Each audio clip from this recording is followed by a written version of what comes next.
Welcome to Jerusalem Unplugged, the only podcast dedicated to Jerusalem, its history, and its people. Your host, Roberto Mazza, will bring you guests discussing their relationship with the Holy City. A journey through history, society, feelings, and hopes for the future. Follow the podcast on all social media platforms at Jerusalem Unplugged.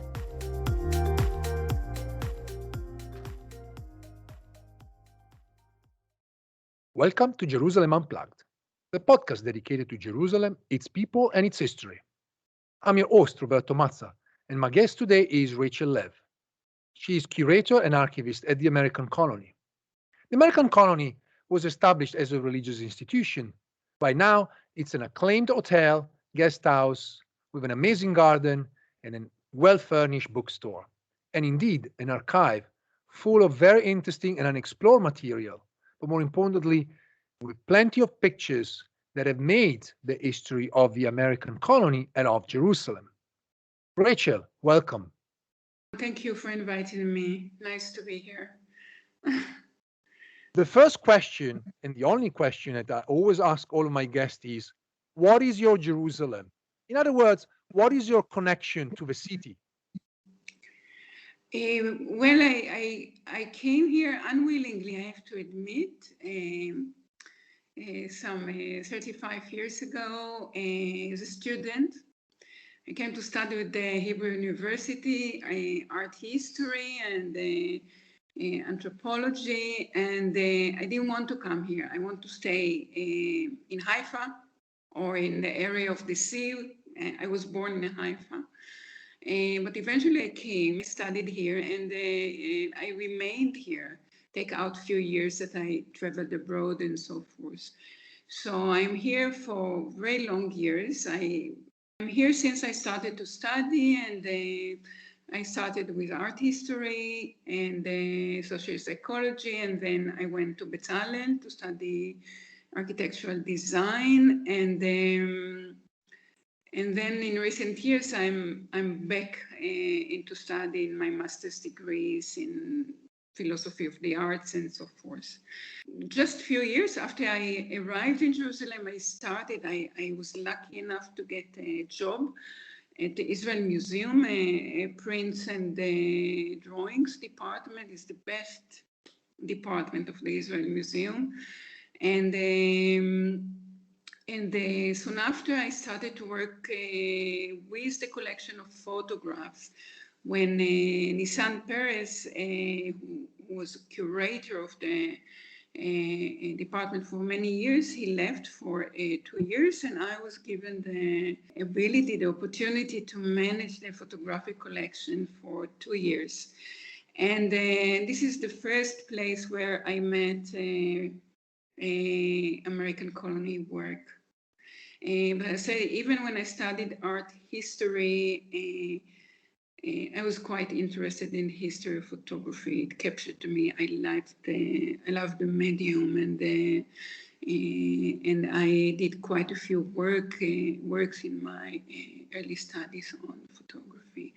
Even if you ask me today, I don't know, how to express my relationship to Jerusalem, because it's quite mixed, if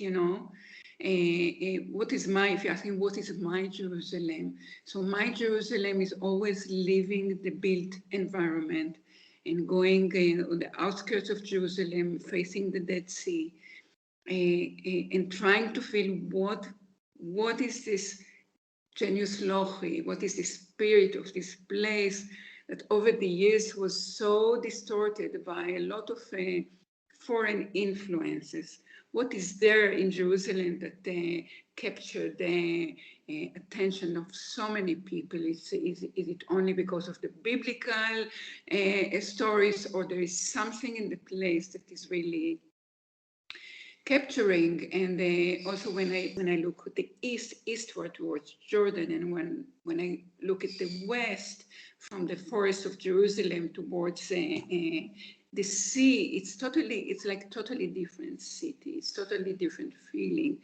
And the north and the west, and still there is something, when I was thinking at the unbuilt Jerusalem, there is something quite special in the energy that is still maintained. even that this city was subject to so many influences. Many of them are good, but many of them are, taking something of the original essence, original feeling of the place. So I love Jerusalem, the landscape. I'm terrified today when I see what residential architecture is doing to the city, and I'm thankful when I'm looking at the old city and say, thanks God they don't allow to build anything there, and they maintain the nature of the old city, even that the old city is also built from a lot of foreign influences. I love it. I love the air. I love the culture. Since I work for the American colony, my life is part of East Jerusalem. And I like to be a guest in East Jerusalem. It feels like being abroad. And it also maintained a lot of the historical early 20th century architecture and street space and so forth, and specifically Nablus Road and the Christian institution that established themselves along Nablus Road, Christian research institution that started in the late 19th century along Nablus Road, which is very interesting once to explore why this path was chosen as and of course the American colony, which when you look at all the maps of Jerusalem, at Wilson survey, you see that the main building of the American colony was one of the first residential complexes in Sheikh Jarrah. I like a lot to look at, because I look a lot at history, I like to look at the maps of Sheikh Jarrah before it was, it developed as a residential neighborhood. And it's a story I also tell visitors in the archive a lot, that it was the whole area from the old city of Jerusalem, the walls of the old city until Mount Scopus, and it was covered with orchard and palms and water fountains, and the movement of Palestinians from the old city to Sheikh Jarrah started with buying land and cultivating it before they built their houses. And the landscape of Sheikh Jarrah and the idea that Sheikh Jarrah was a whole huge orchard, with people passing from Nablus to Jerusalem and stopping on the way, is quite significant to think about the future as a foundation of the future development of the neighborhood. This is more or less, I study a lot about Jerusalem through the history of the American colony, of course, and through the history of the members of the American colony, which is quite a unique story that is also, there's a lot of common of Christian institutions that were established along this area. If you think about the idea that people of 17 nationalities, specifically Swedish and American, that came and they were pulled to come over here, and they could settle. And nobody told them, okay, because of your faith you cannot stay. They could settle, that they could do the work, and they continue and they maintain even the connection. They continue to live in for until today. It's quite a phenomenon. I think it must have been for them a fascinating experience from the first group of Horatio Gates and Anna Spafford, who came from Chicago, who settled actually in the Muslim Quarter. They came with a group of 18 people, and they remained quite a small community until 1896. But I mean specifically after 1896, where the American colony suddenly grew and became a community of 150 people with a lot of young adults and a lot of children that came from Sweden and from America and, as I said, from other 17 nationalities. And these people are coming and sitting there and living there, and they experience the country and the place. And eventually, what I think that the country, Palestine, the country is becoming stronger even than their original faith, because at the end of the day, they're becoming secular, and they're becoming very involved in life of Jerusalem, and they're becoming quite similar to quite a few of the research institute along this road. And normally, we don't look at this axis. We tend to look at about the American colony as a Christian messianic community, but it was true only in the beginning. First of all, thank you for bringing back the question of neighborhoods, Sheikh Jarrah in particular. Yeah. Jerusalem is not just the old city, but as other guests mentioned, there are other areas. Previous guests mentioned Katamon, for instance. And certainly Sheikh Jarrah deserves a lot of attention. This was sort of the area, not just of the American colony, but then later also of the first sort of Ottoman houses that were built outside the city. Obviously, others also along Jaffa Road, but Sheikh Jarrah was this very vibrant and also, as you mentioned, beautiful neighborhoods. Nowadays, as you mentioned, the American colony is very much a gathering place. It's a hotel, but its famous garden also has been used by many, from politicians to common people, to sit down, talk about politics or just regular daily life and enjoying a tea in that beautiful garden. But it used to be something different. And you mentioned at the beginning, this was obviously a religious community. They came to Jerusalem, from Chicago, where I'm sitting right now, essentially waiting for the second coming. But then things changed. And I was wondering if you can also elaborate a little bit more about the history of the colony, particularly in the key period of World War I and British rule, where the colony developed an important role within the local Jerusalemite context.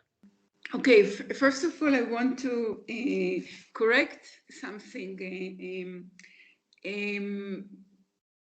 Horatio Gates Spafford, the founder of the American colony, was a quite unique personality, philosopher and a lawyer and a poet. And he was the living spirit behind this first group of people who arrived in Jerusalem. And he searched for an alternative way to worship. And he explored a lot how to reconnect to the origin of the Christian religion and how to find the ideas behind it. So Horatio Gates Spafford did not believe in second coming of Christ in body. He didn't believe. They were very religious people. And he believed kind of in a ethereal second coming. The Jerusalem will gain its glory back, and the Holy Spirit will land upon the city. And they longed to be witnesses to kind of a ethereal event that they were expecting. But he said clearly when he was interviewed even in the 1884, 1885, he said, I don't believe in a second coming. But the American colony metamorphoses all the time, and people who come, even his wife, Anna Spafford, who later, after his death, she takes over the leading of the colony. Her face is totally different. And the Swedes that arrived from Sweden, there were two groups of Swedes. One group of Swedes that arrived from Chicago, Swedish immigrants to America, who met Anna Spafford in America in 1896 and decided to join her back to Jerusalem. And there was a sister community, this Swedish group in Chicago, who lived in a small village in North. And when they heard they're coming to Jerusalem, they said, we want to come also. And they already believed in a kind of a second coming in body, and that Christ will reincarnate. So the first period was of the American colony was the period of the small group that immigrated from Chicago, 18, 19 people, and with a few people that were joining it all the time. They were influenced from Anna and Horatio, and they loved the ideas that they represented, and they joined the community. But in 1896, it was a big change because of suddenly the community became a community of 150 people from 60 families. From that moment, they also have to start to work for their living. Before, they refused to work. They wanted only to prepare, to purify themselves for this grand event, to become pure, so they can feel or can accept what is going to the spiritual event that is going to land on Jerusalem. But from the moment the Swedes arrive and from the moment the new Americans arrive, they have to start to work for living, and they have to start to be much more practical. And this is where the point when they move from the old city to Sheikh Jarrah. They're renting the house of Rabbi Dawood Effendi al-Husseini, who built the house. He was quite a personality himself, but he died a few years earlier, and the house was, they were able to rent this house, and it fit perfectly to their needs. And it housed, even if you look at the hotel today, it still resembles the feeling of a house. It's not a hotel. It doesn't look like a hotel even today because it doesn't have this corridor, and it built from different houses. And over the years, they also bought, they rented this house of Rabbi Dawood Effendi al-Husseini, and they later rented another 14 houses in the vicinity of Sheikh Jarrah, even in the west side of Nablus Road. And they rented fields, and they were quite a settlement in the history of Jerusalem. When they started to work, I would mention here the first time the beginning of the photo department of the American colony, because they have to start to make money to supply for such a big community. And one of the ideas that came from actually another icon in the history of Jerusalem, Ferdinand Ludwig Bester, who had the shop in Jaffa Gate that later becomes the shop of the American colony. His idea was that they would start a photo business. And Bester was the one of 4 shops that sold photography in Jerusalem much earlier than the 90s. He was one of the first shops to sell photograph, and he did his own postcards production and so forth. And they take his idea, and in the American colony, one of the striking personalities was Elisha Mayers. He was a convert, Jew converted to Christianity. He was kind of jack of all trades. He knew photography, and he knew languages, and how to make batteries. And later he's becoming expert of cornered chic models, and he lectures about them. But he takes the children, the young adults of the colony, from the ages of 12 to 16, and they start experimenting on photography soon after the Swedes arrive in Jerusalem. And After 2 years of experiments, they get their first commission, which is a coverage of Kaiser Wilhelm II of Germany, visiting Palestine.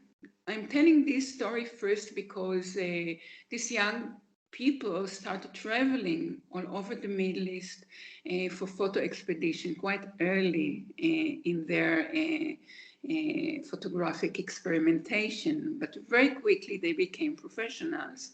The issue of traveling the land also was it was etched into the life of the early community as well. Horatio Spafford was traveling the land all the time. He was traveling, he was visiting all the settlements of the new, the first Zionist Aliyah.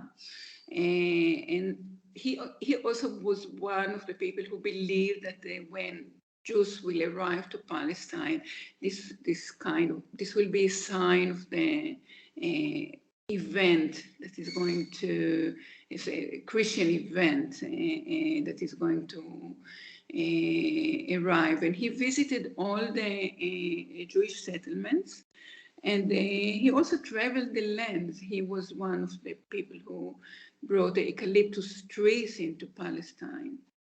So traveling, I'm going back to the photo department, the community and travel was one thing.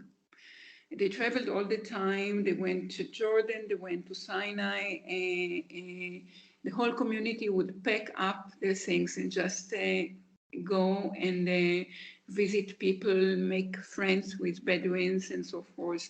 It was the totally antithesis of a Messianic Christian community that is totally isolated. And they have a great interest in people. And from the moment the Swedes arrive, there's a big change because the photo department is one industry that developed, but together with this, they develop about 10 different industries inside the American colony. Practically everybody who knew to make something, who expertise in something, could start their own business or science inside the American colony. I would mention here, for example, Professor John Edward Dinsmore. He wasn't a professor, but he was called, who arrived from Maine in 1899, and he was an amateur botanist. And together with Professor Gustav Hermann Dahlmann, he started exploring the botany of Palestine and the Levant. And he later he's the one who published the first encyclopedia of plants in Syria, Jordan, Palestine, and Sinai in 2 volumes. Yeah, so this is another example. They started the food industry, and they started to sell food to hotels around, and canning industry. And I would say whatever they did, they had a touch of gold. You know, they knew how to make things, they knew how to cook, how to make good cakes, how to host people. From 1900, they started actually a guest house. And this was another issue that puts them at the center of attention, because in the beginning of 1900, there was a big wave of non-pilgrimage tourism, secular tourists who wanted to see the Middle East, and American tourists, and they would come with big boats, with Clark tours, and they would stay in Jerusalem, and in Jerusalem they would stay at the American colony. And at the time, the members of the American colony would clear their rooms for the guests in a specific tourism. And these guests are buying also the photographs of the American colony in thousands. So these small industries that are being developed inside the American colony, and including hosting, including a shop in Jaffa Gate, actually help them stretch out into cultures in Jerusalem, make friends, and work together. This is the foundation of what leads eventually to the period of the British Mandate, but without understanding this, what we call the golden age of the American colony from 1896 until 1914, when they became highly creative, highly known in the world, in their photographic world, and their research, knowledge of the Holy Land. And I would mention here also the school that they established, the elementary school that they established in the old house, in the old city, that granted them a lot of respect from Palestinian friends who would send their children, boys and girls, to study there. And the World War I was a big revolution for the colony, because at once everything came into stop, all the commerce, and they had to think, how to make a living. And this is where the American colony start. You're writing about it in one of your articles, about they starting to do organized aid work for the benefit of people of Jerusalem. When I say organized, say they raise funds in America, and they establish day centers for women and children. Abigail Jacobson just wrote about it. And when the Brits entered Jerusalem, and I think also with their influence, this organized aid work is taking off, and they start one project after the other. They start in 1918, the orphanage that Abigail writes about, and later they start a workshop for young women, like an industrial school, like Bezalel, but they start their own industrial school for lace and dressmaking and other small arts and crafts and so forth. And they run this school for about 20 years, from 1918. In 1926, they start venture of the what was called in the beginning Anna Baby Home, which is today the Spofford Children's Center. It's the only venture that remained actually until today, but it metamorphosed quite a few times over the years. The Children's Center started as a home for children whose parents couldn't care for them, but very quickly they established after that the American Colony Aid Association, which is kind of umbrella organization for their projects. We are going to take a short break. Please, during the break, remember to join our Facebook page. Follow all of the new episodes of the podcast. You can also follow Jerusalem Unplugged on Twitter and on Instagram. And as usual, if you have an interesting story that you want to share about Jerusalem, please get in touch. If you know someone you want me to interview, please write me a message or an email. Thank you for listening, and remember, enjoy, share, subscribe. The British entry into Jerusalem also enabled the commerce to renew itself, the American colony commerce, and it became much more active. The shop reopened, and they started the car business. They started to import cars, Dodge cars, and the import of cars also changed a lot the scene of the roads. New roads were made, and a lot of Palestinians bought new cars, rental of cars, and tour guiding and so forth. I think they found in the British in the beginning, they found very close allies. They spoke the language. Funnily enough, when the British arrived, they didn't know the word in Arabic. They didn't speak the language. It was the American colony young members who would teach them Arabic because they spoke fluent Arabic. Slowly over the years, and when the situation escalates in Palestine, I think they find themselves on the verge between identification of their Palestinian friends and the attitude of the British towards the situation, towards Zionism. And You mentioned food.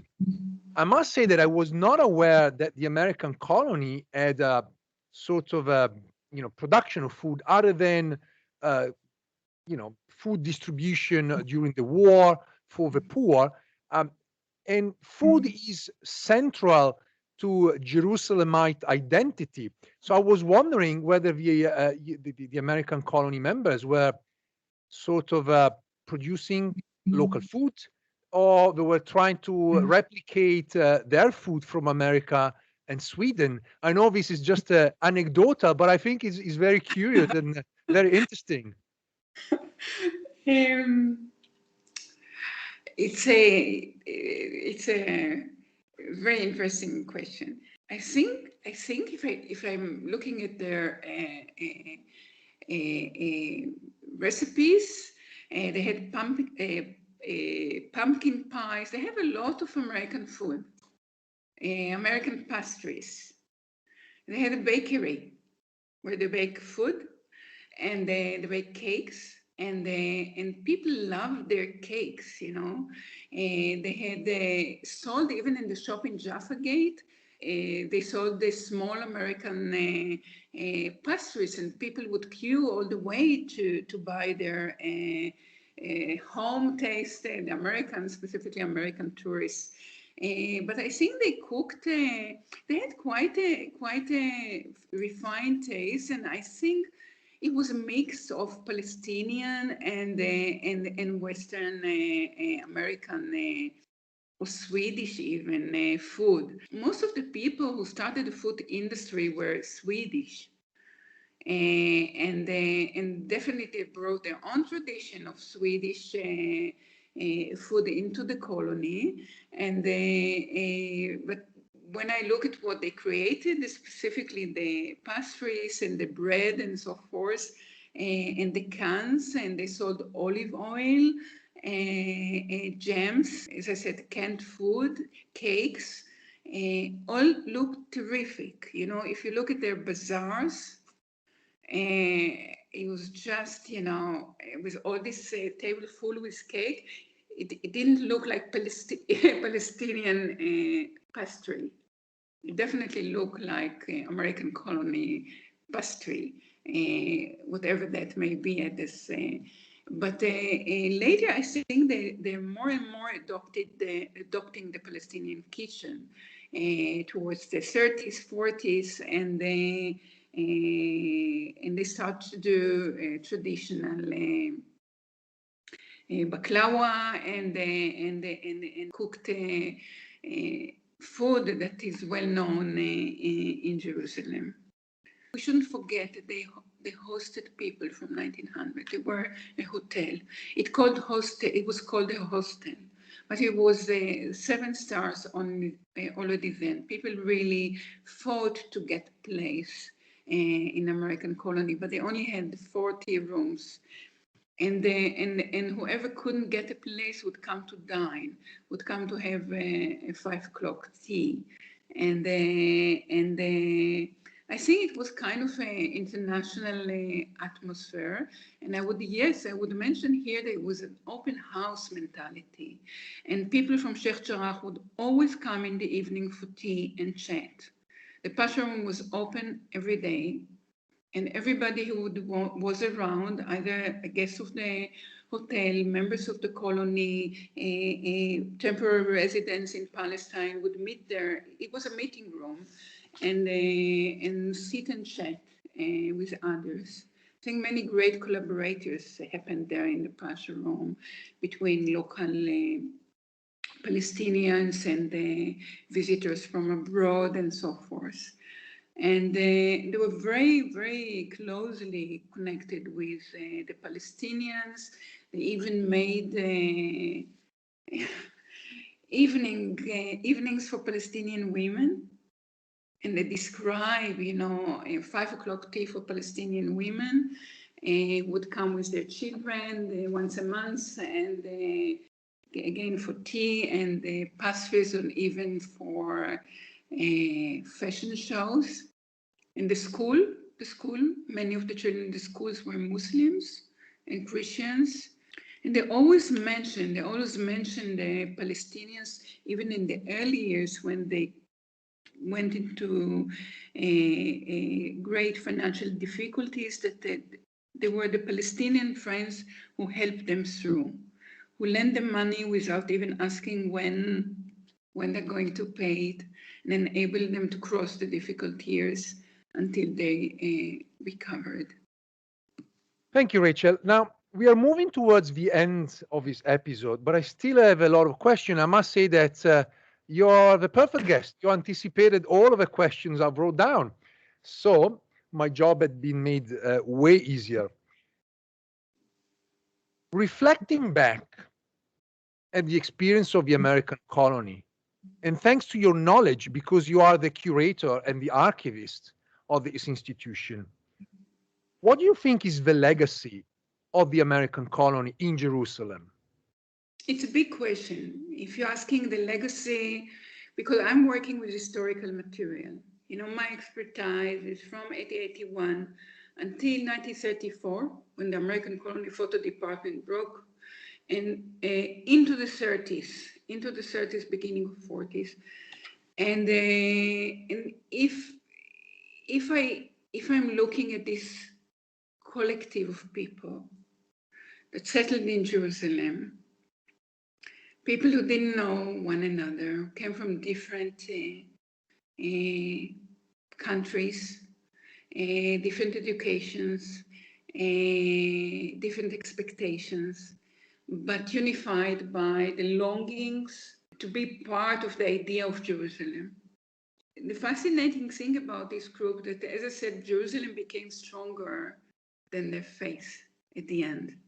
Jerusalem, living in Jerusalem, living with the people of Jerusalem, being able to be accepted, even though you're not a natural habitat of the country of Jerusalem, being supported by Palestinian, being supported by other expatriate communities.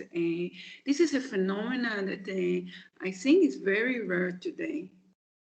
Still, these communities continue to exist, but is being able to come to a country from without any political agenda, yes, a religious agenda, very strong, and settle and do a good work, and have a basic respect to people of all origins. One of their big beliefs is that there is no discrimination, that God is equal, equal relationship to all people. And this phenomena of a collective settling in this place and being able to become so highly creative and highly appreciated in the city of Jerusalem is an enigma for me today. So the hotel, if you think about the hotel also maintains a lot of this, but as a hotel, not as an ideological community. And of course, the hotel takes the ideas of the historical community and struggle to implement them, this neutrality, this being that everybody can come, no matter what origin, and can come and feel at home there. But it's totally different from the original community and the original setting. The original setting was very natural. They were accepted in Jerusalem, this group of people. And this is something that is is fascinating, because I think today to be able to come as a ideological collective and settle in Jerusalem, it looks like something that wouldn't be, very difficult to, wouldn't be accepted. And this openness of the people of Jerusalem, and specifically Sheikh Jarrah residents, and temporary and permanent residents of Jerusalem, is a phenomena that has to do with the pre-48 mentality of Palestine. Pre-48 was the Middle East, was a Middle East without borders. Of course, there were borders, and there were French governing and the British controlling other part, but people could travel. People could take their cars and travel to Lebanon to see the cedars of Lebanon. They could travel to Syria. They can travel to see historical monuments. They travel for research and for commerce. And this vision of an open border Middle East is a vision that I take also from the photographic work of the American colony, specifically from maybe John D. Whiting photographic diaries, that he's a traveler, and and this openness, I was born in Palestine, in Israel, and I never experienced the feeling of this Middle East, that is entity. It's an entity of a Middle East, and all this ability to communicate and to create cultural and commercial relationship with and feel that you can travel through, is the mentality, is a closed mind, of a closed Middle East. And my vision, when I look at their work, or the work of the American colony, is the last episode of the open Middle East before 48. And I think this is a legacy that many, like myself, who had the chance and opportunity to sit around the American colony garden many times, you can actually feel and breathe this openness that you mentioned, the nature of the place itself, placed alongside the Green Line, and that place oversaw conflicts, wars, and yet once you cross literally the street and you go into the garden and just the hotel and the bookstore, it feels something that you mentioned at the very beginning, somehow to be abroad, to be somewhere else, and yet it's Jerusalem at the same time. And I think this is really the power of this place. I have one last question. Yes. And it's a personal one, and it connects, what you said at the beginning, but also it connects with your work. You're a curator, you're an archivist, and you have to deal with documents, pictures, which tell you about the life of these people that established, lived in the American colony, connected with the local population. How do you feel when you read this material, when you look at these pictures? How do you personally connect with them? Do you feel some sort of a friendship? Well, the camera didn't work, but if the camera worked, you would see a big smile on my face. Because I really love them. I feel it's strange. I feel very connected to the historical community, also because we're doing great studies together with Swedish researchers about the members and what they created, what was their part in the creative work, and you get to know them, and you get to know their dreams and difficulties and fears, and you start to identify with them as if they were living people.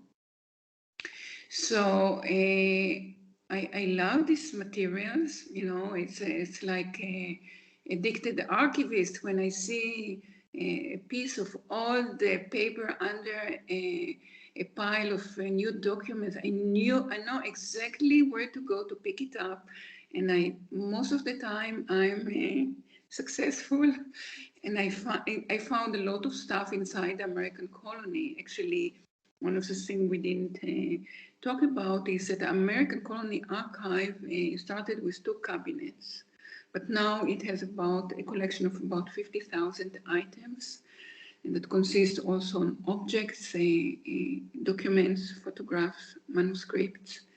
And we were lucky because it's the same place that everything happens. So a lot of stuff was hidden inside the American colony attics and storages and hotel rooms. And you have to, the more I got to know the history of the colony, the more I could add to the collection related materials that were created by the member. I think that we're an amazing group of people, very diverse, dreamers, romantics, romanticists. It was not easy to come to Jerusalem for them.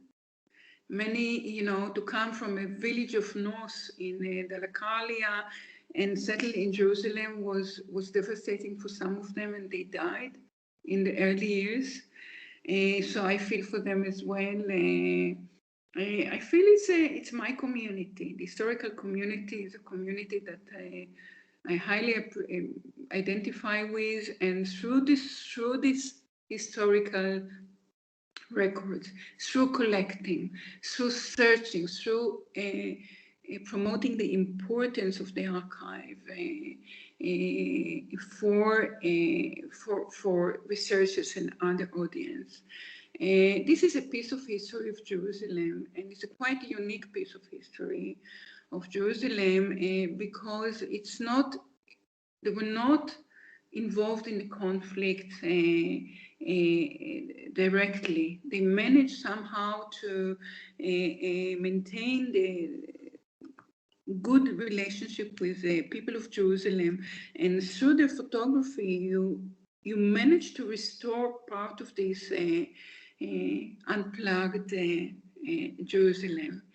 You see, it helps you reconnect, it helps you identify. You see the different communities, you see tribes in Jordan and in Syria, and the studies that they made on them. And I think it's an amazing source to re-identify, like a meta source to rebuild the cultural memory of Jerusalem before 48.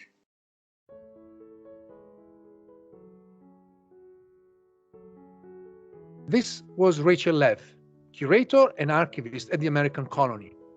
Thank you so much for your insight and for the wonderful stories that you told us about the American Colony and your work inside the archives of the colony. Thank you. Thank you. The next episode of Jerusalem Unplugged will be available as usual on Wednesday. Please remember to join our Facebook page for all of the updates, but also you can follow our Twitter account and Instagram at Jerusalem Unplugged. Thank you for listening, and remember, enjoy, share, subscribe.